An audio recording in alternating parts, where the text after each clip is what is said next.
They say the houses on this street were haunted. I didn't believe it, of course. Halloween was around the corner, and surely Airbnb owners were just using that old legend as a marketing ploy to get people to stay at their haunted houses. Regardless, I just needed the cheap place for a quick stay for a few days. Supposedly this one was haunted by a demon who drew in victims, but could only come in if invited. There was a lockbox in front of the address I was to stay at, holding the house keys to the Airbnb inside. Swiping in the lock code, I clicked it open to receive the keys and a note printed in bold red, stern letters: only use the property that you are assigned to. Failure to do so will result in injury. I'm guessing injury meant financial injury. Harsh, but understandable. The property was a duplex with a guest home in the back. Maybe the owner had too many residents trash up areas that they didn't pay for. The Airbnb duplex that I had hastily chosen looked old. The paint was dull and faded by the sun, dirty and peeling a bit. Underneath where paint had peeled, some of the wood was cracked and slightly splintered from decades of enduring the weather, but mostly it still looked like your average house that was about 40 to 50 years old. The other duplexes and houses on the old street looked roughly the same, though some looked better than others depending on how often the homeowner gave the house a fresh coat of paint. At least this duplex looked structurally sound. Despite being a single building, it was clear that the two different owners of each side of the duplex cared for their own half with different levels of care. One side was much dirtier and worn. Even from a distance, I could see that the window screens behind the glass were torn and shredded, probably from years of use and never replaced.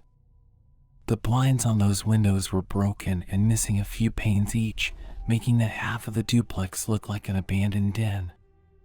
One of the windows had spiderweb pattern cracks all over it, like someone had thrown a baseball at it but didn't quite throw it hard enough to straight up blow out the window. It was meticulously glued back together. The other side of the duplex looked normal. There seemed to be a significant amount of dust on the door and windowsills outside, but as far as I could tell, at least on this one, the windows, window screens, and blinds were intact and whole. Basically, it just looked less like a creeper house. I was so glad that I was staying in this half of the duplex and not the other sketchier half. It still felt a little creepy to be staying next to the more worn-down duplex half, but at least there's a wall between us. I took out the set of keys that had been given to me by the owner with the tag of the house number on it. 1606.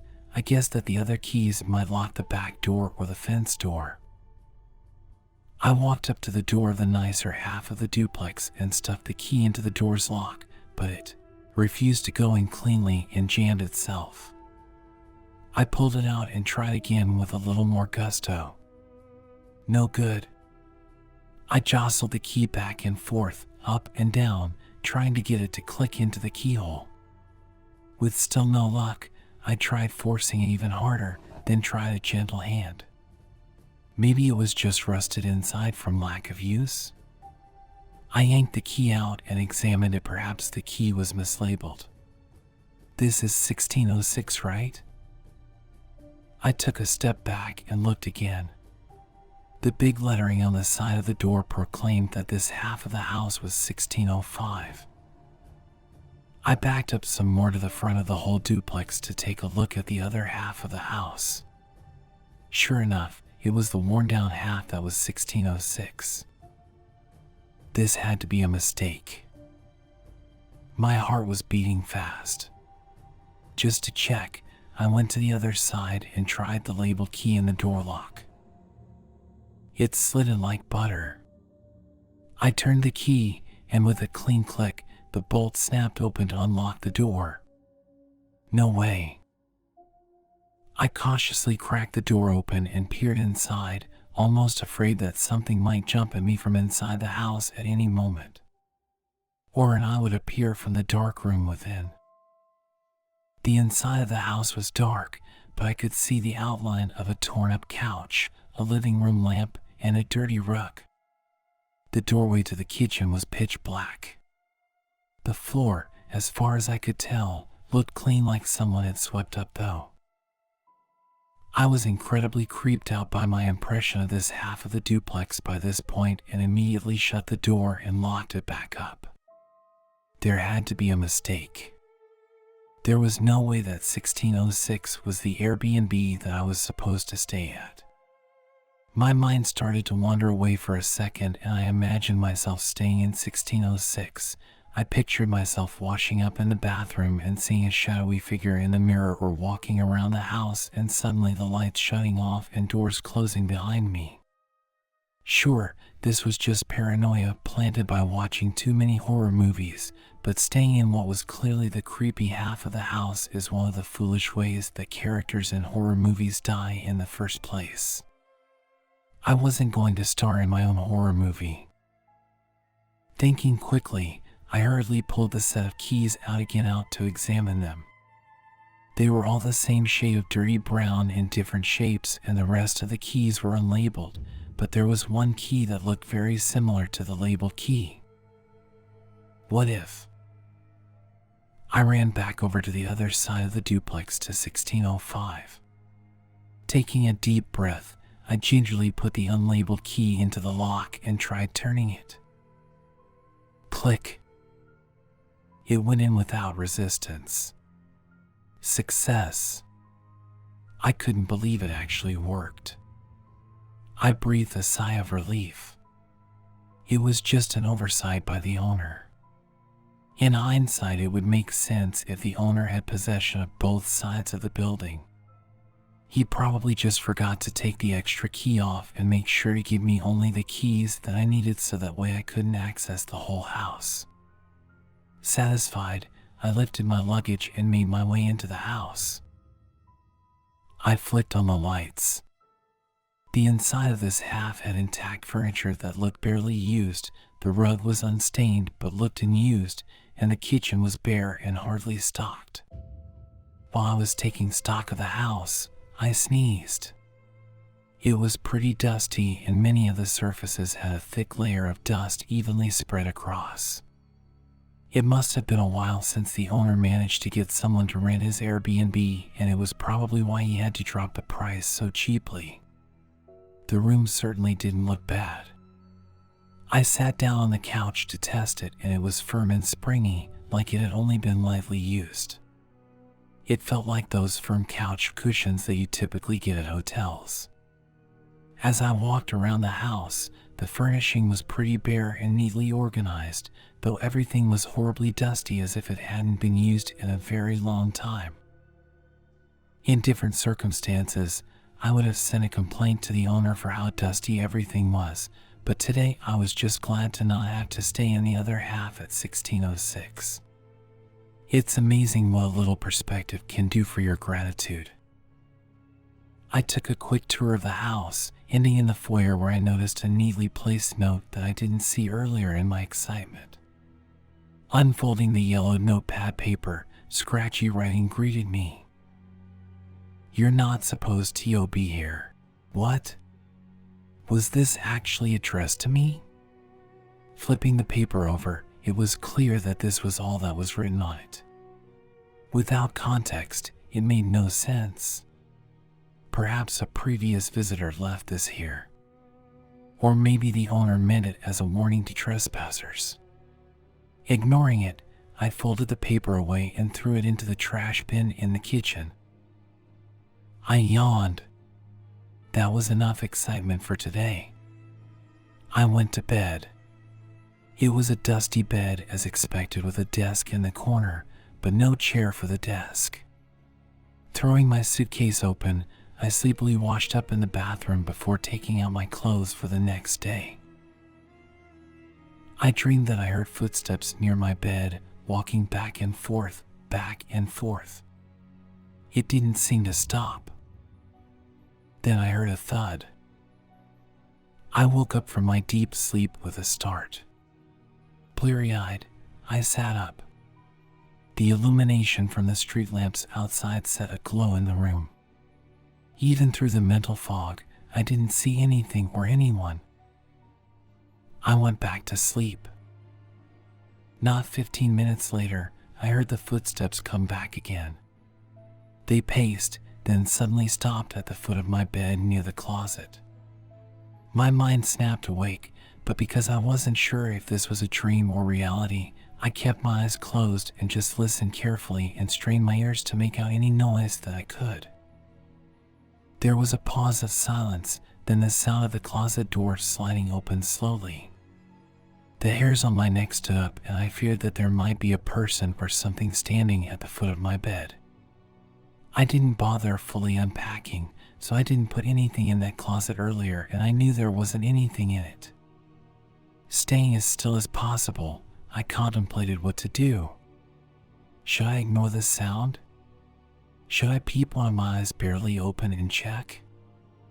I cracked my eyelids as little as I possibly could. In the dim lighting, I saw the blurry outlines of the room, the frame of the door, the short nightstand with an old-style lamp sitting on it, the cracked open closet, the foot of my bed frame. Oh shit, the cracked open closet. I have to go check it. I must. It's not like I can sleep without double-checking it. However, with no weapon in hand in the event of an intruder, I slowly slid my hand over to the nightstand where there was a ballpoint pen with a notepad. The pen is mightier than the sword. They say I sure would prefer a sword if I had one. Bracing myself, I sprung out of bed, shoving the closet door open, ready to proactively stab the intruder. But I was simply greeted with nothing in the closet. Just empty clothes hangers, gently swinging from my forceful handling of the closet. Actually, I was wrong. There wasn't a person in the closet. But there was something else. In deep black paint, blazoned in large sweeping letters on the back wall of the closet, the words, "I warned you." My face went cold and stopped me in my feet for a few very long seconds of silence with breath abated. What the fuck? Eventually, my brain reminded me that I must start breathing again, so I flipped on the lights immediately. But ever the rational person, I remembered that yes, Halloween was just a week away, and this must be a Halloween joke to play on the haunted legends of this street. I sighed and thoroughly checked the rest of the room for any signs of an intruder and returned with empty hands. I left for a glass of water to wash away the jitters in my bones and let it calm me. A loud thump and a crack sounded from the hallway leading up to my room. What now? Arg. Hurrying back to the bedroom, I stepped on shards of glass in the darkness and realized the room's light bulb must have shattered somehow. Fuck. Even in the dark, I could see thin dark streaks of blood on the bottom of my foot where I had stepped on the light bulb's sad remnants, but the cuts were not too deep. With my other foot, I realized I was standing on something soft that didn't feel like carpet. My clothes? Squinting in the dark, I realized what looked like an explosion of my clothing in the room, as if my luggage decided to fling every piece of clothing all over the room. There were pants and shirts on the nightstand, on the lamp, over every surface of the floor, on the bed. By now I was understandably, fully, freaked out, and my blood was running cold in spite of my heart rate beating like I was running a marathon. Above the headboard of the bed, giant black painted letters were scrawled on the wall. "You're too late." I screamed involuntarily and ran out of the room, headed to the front door. However, as I hurriedly tried to force the doorknob open with my sweaty hands, it was locked. It was then that I realized there was no lock from the inside, as if it were meant to keep things inside. A voice came from behind the door on the outside of the house. It sounded like the Airbnb owner. "I warned you. I told you to stay only on the side of the house I rented you. Would you let me in?" How was he here and how did he know? But regardless, if he could just save me from this hellhole, yes. Yes. Help me, please. I can't get up from this side, open it from the front. Suddenly the voice of the owner changed to become garbled, throaty, and twisted. Thank you for INV at ING me IN. A blackened, clawed hand appeared in the side window. And I knew I made a terrible mistake. Thinking fast, I saw a dusty vase on the coffee table and grabbed it, slamming it at the glass of the window. If it was between being trapped in this demonic house or tussling with the demon, I had a better chance outside. Not caring for my safety, I climbed out of the broken window as the glass shards gave me bloody lacerations. Just as I was exiting, the demon was opening the door to come inside where it stopped following me, presumably because it was now stuck inside without an invitation out. Adrenaline pumping and no car keys, I sprinted down the street until I went around the corner to a cross street and was able to get help by pounding on doors. I'm writing this to you now from a hospital bed. I contacted some priests to come and check out that home. Since then, the Airbnb listing has been taken down, and in fact, several other houses on that same street also got their Airbnb listings taken down. I guess in the modern world, demons move along with the times and technology just as we do.